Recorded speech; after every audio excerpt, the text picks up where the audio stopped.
It's that time of year again, y'all. Don't forget, treat your locks on your vehicles.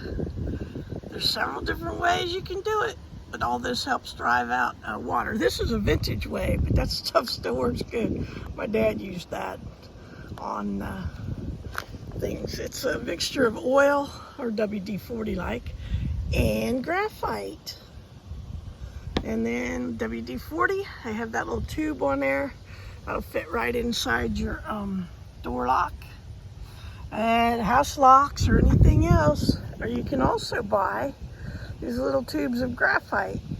And with this, or even if you got something like that, just put it directly on your key and run it in and out of your lock, you know, back and forth, and also turn your key knobs around there to get all the mechanisms.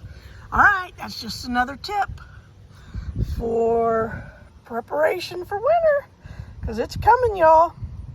Have a good one.